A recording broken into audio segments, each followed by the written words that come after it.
name? Charlene? Yep, Charlene's here. Charlene? Yeah, hi. Oh, hi. What's up? I couldn't see all the congregation. Good, it's good to see you again. Okay. This little talk has two titles.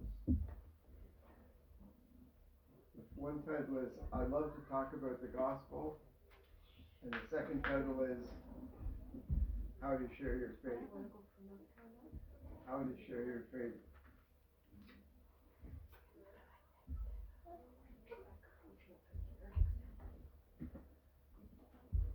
When I give this talk in the past, especially to church people, some people love it and some people hate it. And I never know why. It's always a mystery to me.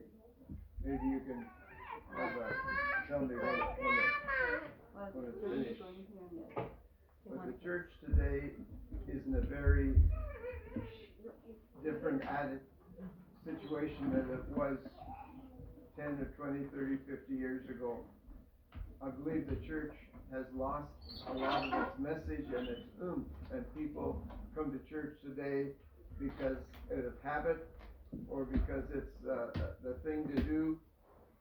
It's a cultural thing, and often the church isn't on fire the way it used to be, especially when the church was started in the days of Christ. He delivered his message. People came from all over the place because he was conducting miracles and doing all kinds of miraculous things. And the people then, when they caught the message, were set on fire because it was a new, novel way of interpreting the Old Testament. And all the answers and all the mystery of the Old Testament came together. And the mystery was solved. Christ was the answer. And the people, once they understood it, they were on fire. And every Christian was a zealot missionary. And many of them died for their faith. And they just couldn't stop talking about the answer as to how the Old Testament was being fulfilled through the ministry of Jesus. And I know times have changed and things are different these days, and history, hundreds and years have gone by. But that zeal that the early church had, it was the driving force of the early church, is in many cases gone. We don't have that same, people in our church don't have that same desire to understand and to share that faith. And as a result, many in the world today, the church has had a profound effect on our culture, the whole concept of freedom and liberty and justice that we take for granted today in Canada. But it's a part of the gospel that was brought to America by the early primitive brethren that were escaping persecution for their faith in England and France and Scotland, and they came to America to get freedom to worship, and the church grew because they had a witness, and that whole concept of freedom and liberty that they brought with them is a big part of our culture. We just take it for granted, but it's a part of Christianity, and in other parts of the world, in China and Russia and so on, that's not, and in India, that's not a part of their culture. That whole concept of freedom is quite different, and we forget that. We forget that this whole concept of freedom today that we love and take for granted is a part of the Christian basic message.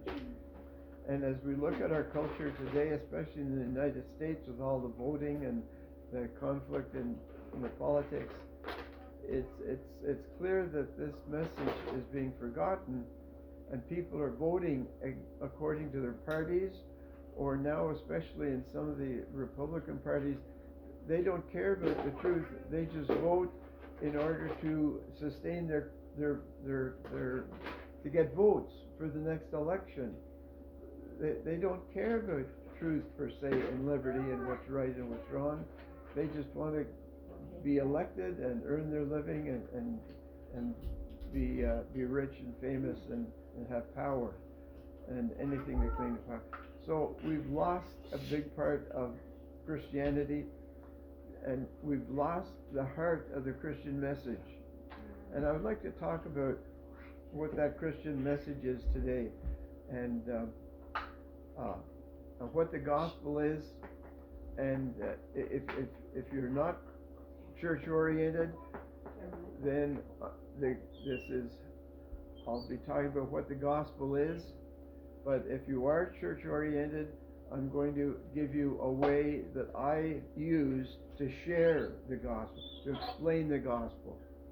Now, if you've seen any TV preachers recently on the TV, some are excellent, but some are very harsh and condemning, and the attitude is, you stupid idiots, why don't you understand? This is the truth I'm telling you, and you're stupid if you don't accept it, and you're going to go to hell if you don't accept it, and there's all kinds of pressure and tricks and so on, and ways that they have to try to persuade you. And if you look at the Bible, Christians, the gospel has to be spread and shared in love. And I don't want to sound like a condemning person. I don't want to, I'm not going to tell you you're going to go to hell or anything like this if you don't agree with me. I just want to try my best to make a loving explanation of what the gospel is. I'm not a salesman. I'm not selling a product. I don't have the power to persuade people. Only God does. And I have to leave whatever you decide and whatever you do with this message, I leave it with you. I'm not the salesman. God is the salesman. I'm simply a presenter. Take it or leave it. And my only concern is that I do my best to make a clear presentation of what the gospel is. I hope that's clear, and I hope I can present the gospel in a loving way, and leave the results to you. I'm a very poor writer here, and my notes I can hardly read my own writing. Story of my life. I can't read my own writing. So, I'd like to share today what is the good news, and if you know what the good news is, I'm going to show you a way as to how to explain it. Pick up. Yes, she's still there. And this is how I start.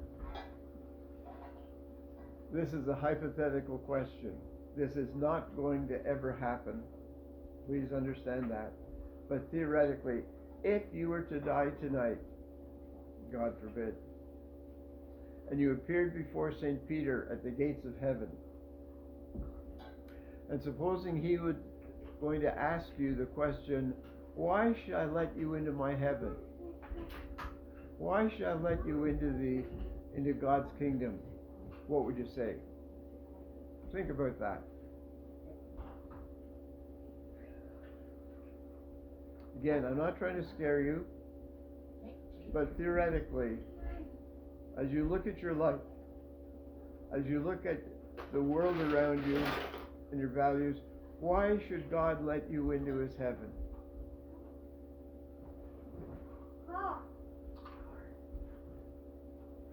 When I ask this question to my Presbyterian friends in the Presbyterian church I go to, their answers will be, well, in all honesty, I try my best to keep the Ten Commandments. I'm not perfect, but I try my best to keep the Ten Commandments and live as good a life as I can. I'm in the choir, I teach Sunday school, I try, well, not tithe exactly, but I give a fair amount to the church, and I try to live as good. I'm not perfect. I try to keep those 10 commandments.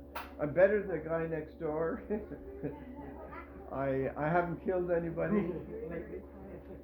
I don't kick dogs. I help old ladies across the street. I do my best to live a good life, and I think God should accept me into his heaven. What do you think about that? I don't want you to answer it loud, but in your own mind, what do you think about that answer? I think no matter what religion, whether of all the different religions in the world, Buddhism and Confucianism and all that, I think most of them would tend to say the same thing. There's different rules that they would have to keep, but there's, in essence, they try their best to keep the rules of that particular religion. What do you think about that?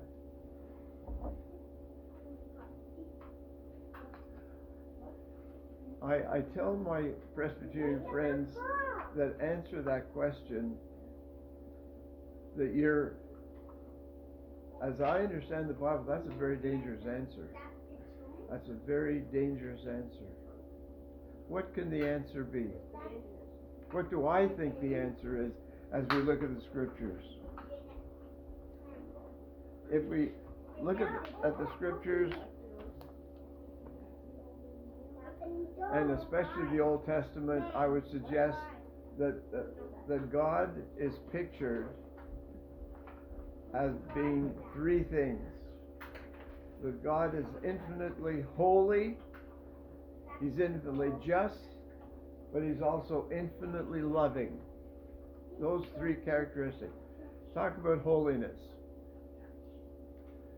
To try to explain to human beings how holy God was, God set up a system of sacrifices, and there's a holy temple, and in the holy temple there was the holy place where people could assemble, and then there was a place where only the chief, a certain tribe was set aside to be priests of the 12 tribes of Israel. Only one people of those tribes could be priests, and only some of them could be high priests, and once a year the highest of the high priests could go into the innermost part of the temple.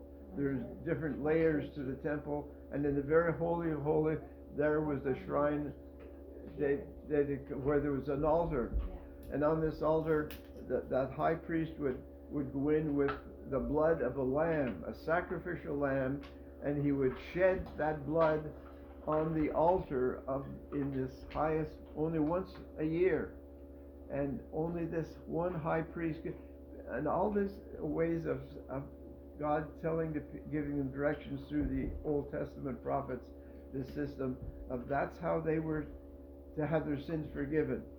That God was so holy that only one person representing the whole nation could come into his presence, and in his presence he would sacrifice the blood of a sacrificial lamb. And God was trying to tell them in this way that he was infinitely holy. And secondly, he was infinitely just. And in the story of Genesis, we know that God created man, and man multiplied and became fruitful all over the world. But he became very sinful, and God hated sin, and because he hates sin can't exist in his presence. He lives in a holy place. He can't put up with sin, and wiped out all mankind except for Adam. He warned the world that they're in for destruction. And did I say something? Yeah, he said wiped out everyone except for Adam, but it was Noah. Thank you. I should have known that.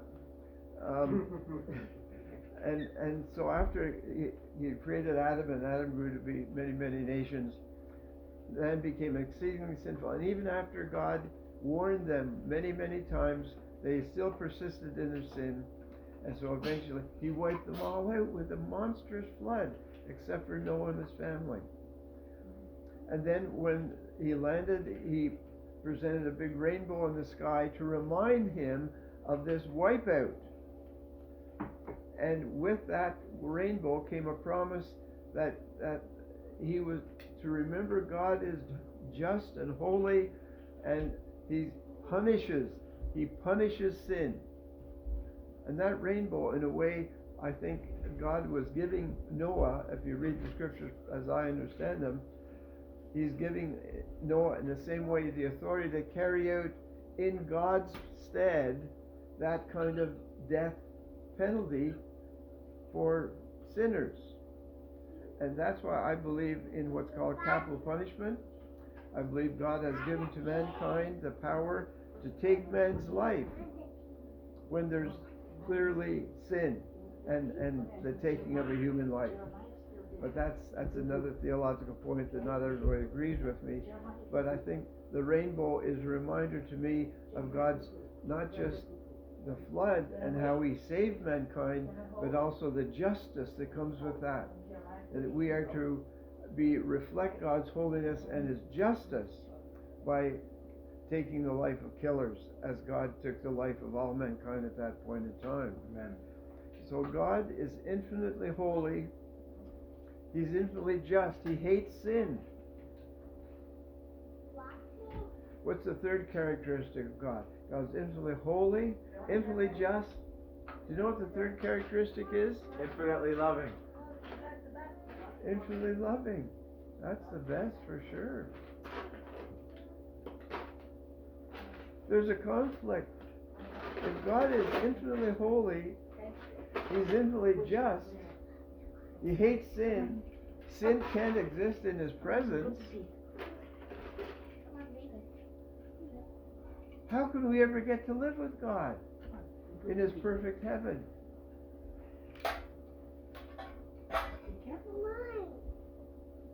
Are you old enough to remember one of my favorite films is called Kramer versus Kramer? Anybody remember that? Dustin Hoffman and Meryl Streep. And the film starts out with Meryl packing her bags. And she's very upset, and she's mixed up and confused, and she wants to find herself. And so she tells Dustin, who just comes home from being given a great promotion at his job. He's all excited. He comes home. His wife's packing her bag. She says, "I'm going to California to find myself." He's stunned. He's got a new job, but his wife is leaving him, and they've got a 10-year-old kid. And the kid is cute as a little button, but he's also a scam. And he's a handful. So Dustin has to learn to be a mother. He has to learn how to cook. He has to learn how to take care of this 10-year-old kid as well as earn a living. And it's a mind, but he works at it, and he learns to really love the cute little kid because he's very cute. And at one point, a pivotal point in the scene, the kid comes home from supper one day from school, and Dustin sets out a beautiful meal, and the kid sits down at the table, and he looks at the meal and says, I don't want it. And Dustin said, "Well, look, I spent hours preparing it, and I gave you the same meal yesterday, and you loved it. That's not fair. I don't care. I don't want it today." He's a cute kid. And he gets up from the chair, and Dustin, you go to that kid goes to the fridge. He opens the fridge. You take it. He takes out the ice cream. If you take a bite, I'm going.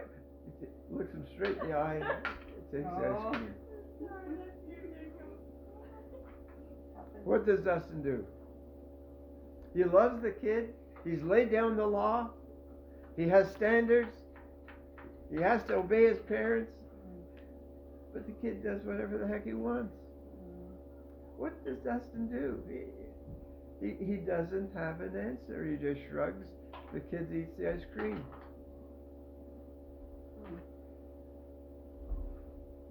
That's a small picture of God's problem.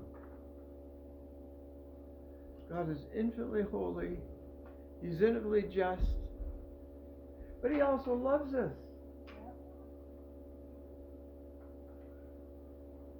How does Justin solve that problem? If I jump ahead in the movie just to spill the answer. He learns to be a good mother. He takes the kid to school. The kid has an accident. He has to take him to a hospital. But he's loving but unknowns to him, his wife quite occasionally comes back and spies on him and watches him grow and develop and become a good. And she begins to see that he really starts to love the kid, and the kid starts to love him. But she still has found herself, and she still wants to have the kid herself back again. She takes him to court, and the court rules eventually in her favor because she has the motherly right. And so Dustin have to take the kid to her and present her to her and so go to the court and give the kid up. But in the miraculous ending of the movie, she realizes that she's found herself in a different light and that she can't really take care of the kid the way the kid is, and he's being taken so much care of by she has the court obedient, the court order, and she wins, but she gives the kid back to the father. They live happily ever after. That's an interesting film.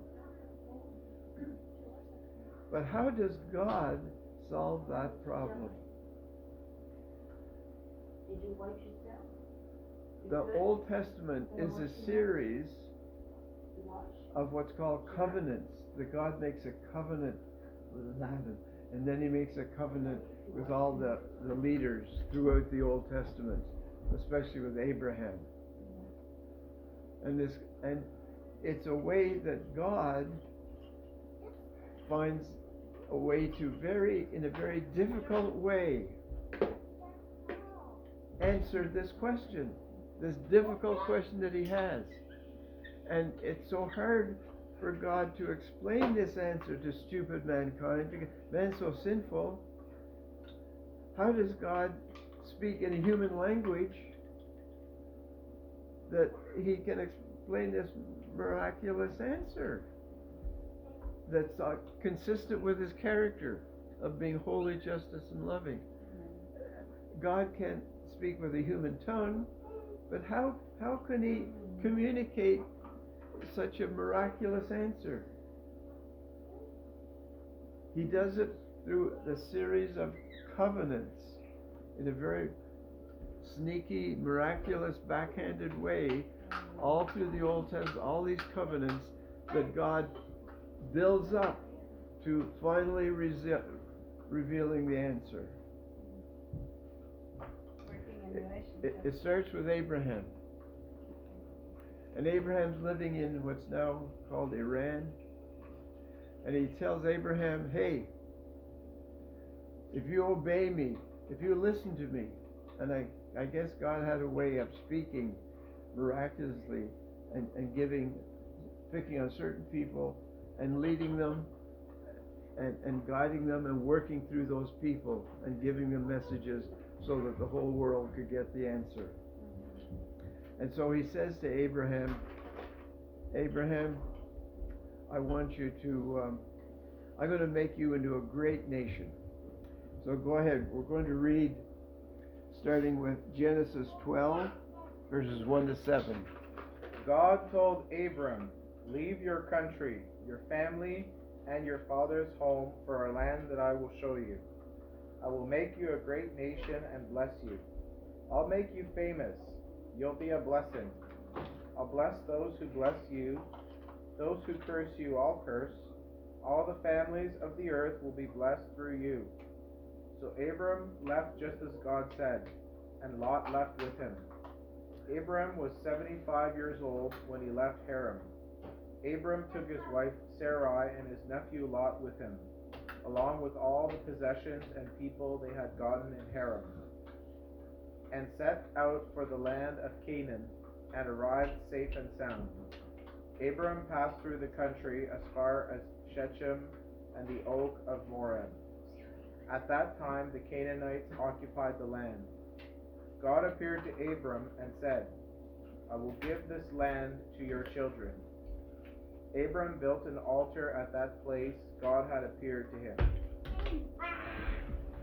Okay, so this is the beginning of how God reveals this miraculous answer. He calls Abraham out of Iran and he says, I'm going to guide you to a new land that I'm going to give you, and you're going to be rich and famous. He's 75 years old. And God's going to make him into a mighty nation. Why is that funny?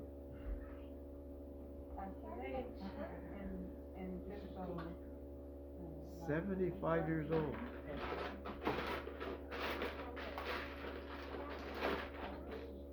Let's go to Genesis 17.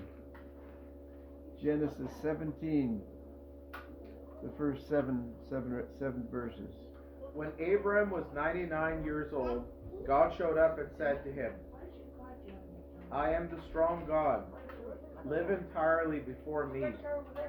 Live to the hills. I'll make a covenant between us, and I'll give you a huge family. Overwhelmed, Abraham fell flat on his face.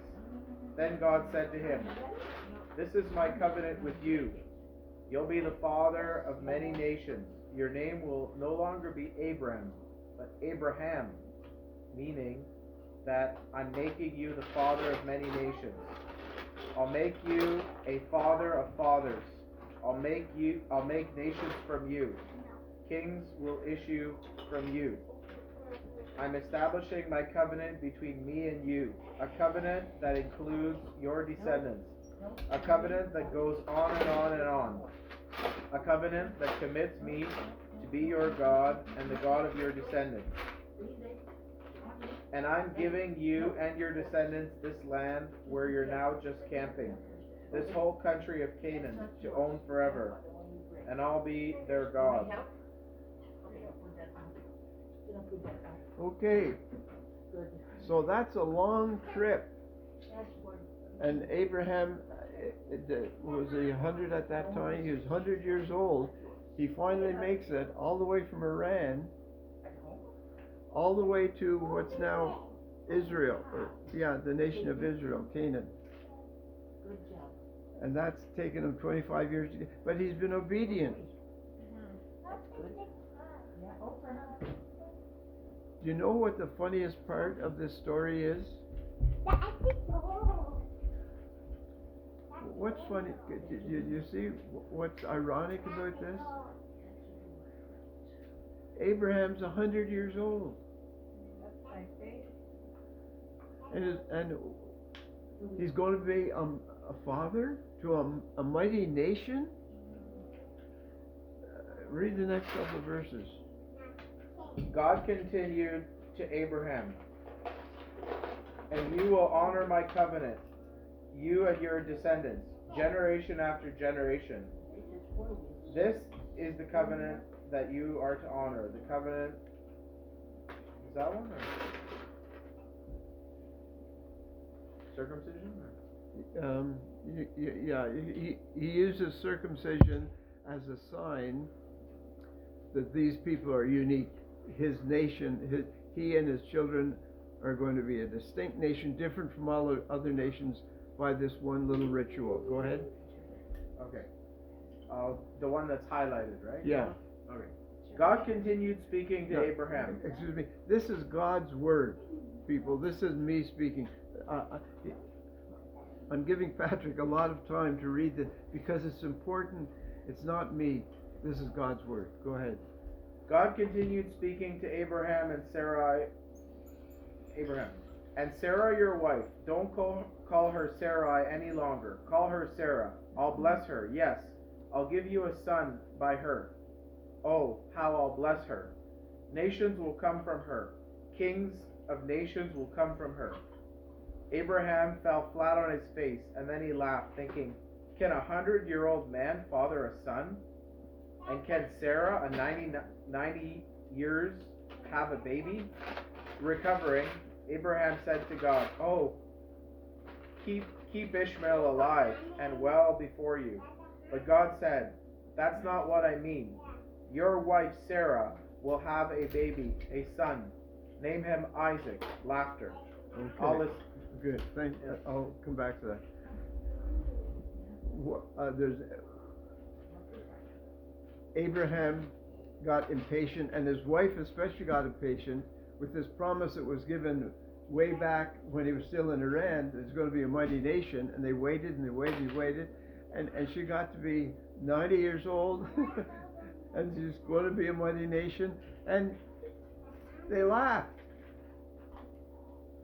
They've been trying for 75, 100 years, or well, I guess since they were married at 50, 60, to have children, and she was barren. She couldn't have children. So do you know what clever little Sarah did? You know what she did? She took matters into her own hand, and she said, hey, Abe, sleep with my Egyptian maid. And it'll be my child, because I own the maid. And so Abraham had a lack of faith, and he slept with his wife's maid, an Egyptian. And they had a child, and his name was Ishmael. Right? Ishmael. And later God rebuked Abraham for a lack of faith. But how can you blame him? Because it's the only solution that he thought that he could think of, that he could become mighty nation. God rebuked him, but he still forgave him, and he said, carry on. Your wife is going to have it, and he's going to be a mighty nation that come out of him. And sure enough, when she was 90 years old, they're in Canaan, the promised land, and she finally, miraculously, and I use that word in quotation marks, she gives birth at that age. Amazing. And she calls him Isaac. So we have Ishmael and Isaac. They don't get along very well. But Isaac gets to be at one point 14 years old, and God gives him a new commandment.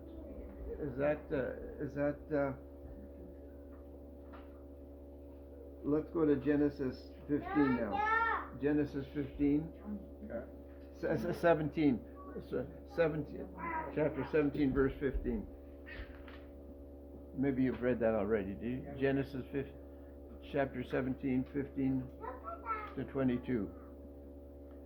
Just the rest of that chapter that was heavy lined. And Ishmael, yes, I heard your prayer for him. I'll also bless him and make sure he has plenty of children, a huge family. He'll father 12 princes. I'll make him a great nation, but I'll establish my covenant with Isaac, whom Sarah will give you about this time next year. God finished speaking with Abraham and left. Then Abraham took his son Ishmael and all his servants, whether houseborn or purchased, every male in his household, and circumcised them, cutting off their foreskins that very day, just as God had told him. Abraham was 99 years old when he was circumcised. His son Ishmael was 13 years old when he was circumcised. So this circumcision is a sign that these people are different. They're unique, and they become the Jewish nation and sons of Abraham and so on. Okay,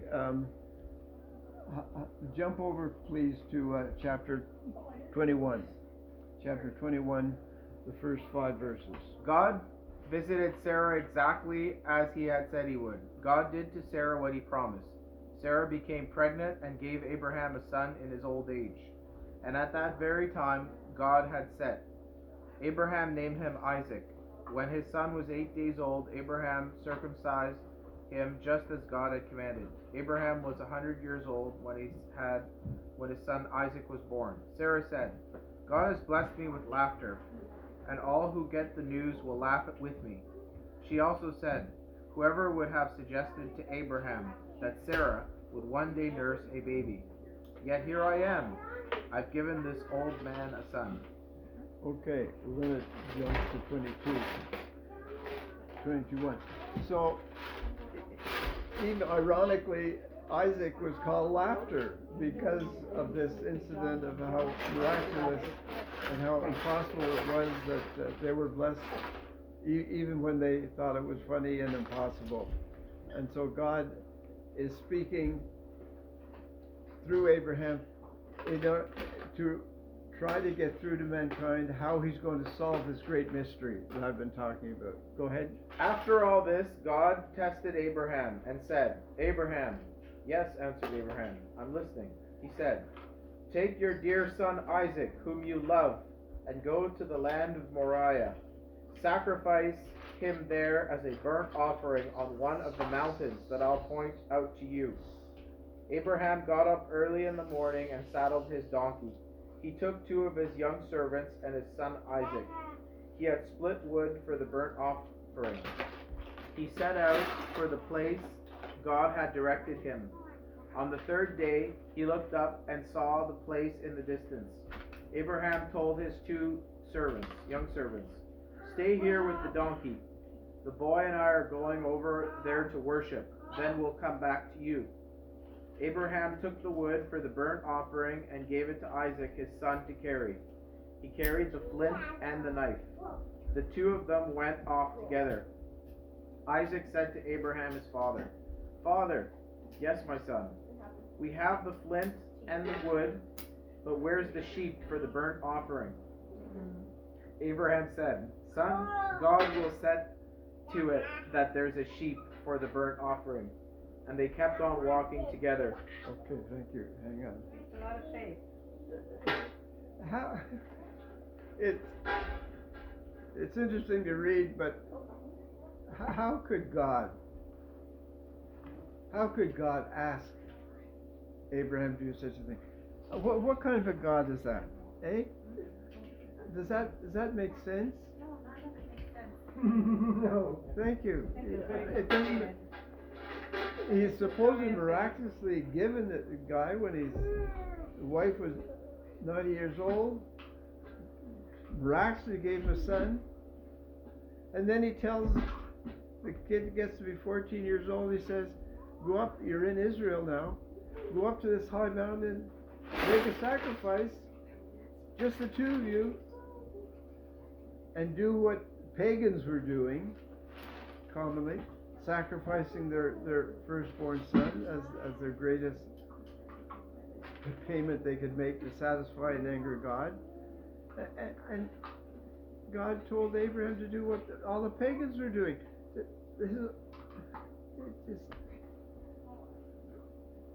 What kind of an answer? Go ahead. Pastor, Yeah. I have just a pause for a sec. Can we take just a 5 minutes? I have to send Jacob and Steve out. Steve's gonna come right back. Oh, okay. So Jacob's leaving now. Sure. He has to go to his driver's test. Oh. Steve offered to drive him. Oh, okay. In my car there, so I'm just gonna send him off with his backpack for school Monday. Jacob, it was really nice meeting you. Nice to meet you. Yeah, well, I met Jacob before. Yeah. Steve, how long is it going to take you? And this is Over, how long is it taking? he's staying for the afternoon. You might as well keep going, Mr. Pattison. Sorry? But I'm coming back. You're staying in. How soon is 10 minutes, an hour?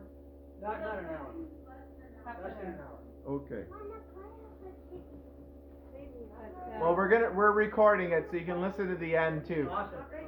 Yeah. Do you know how it turns out, I assume?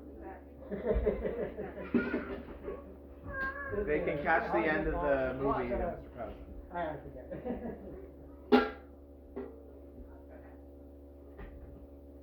Go ahead, Mr. Pattison. Do you want me to read the end of it? No. Not the whole. Is it Charlene? Is that her name? Charlene? Okay, no. Charlene? We'll take a pause. That's what she asked. Charlene, we're waiting for you. She knows that. Patrick, where's Crystal? She's getting ready the home next for the afternoon service. Yeah, because we were doing a second service in the West End. So she's getting West End? yeah, in Canada. What I told you about Canada? Yeah. Yeah. But not at your home. No. No. No. But he has to pick her up at home. 10 minutes away from here, I think. Yep. And then go to the rest. And my mom's gonna watch our kids. Yeah, Because we're picking up some more people on the way. Yeah. Well, we're thankful. This is what the Lord Yeah. opened up. So Yeah, I'm we wanna really be thankful. to the Lord. Is this live or you want to turn it off? Well, It's up I to can. you. Yeah. I mean, I can edit it. It's up to you.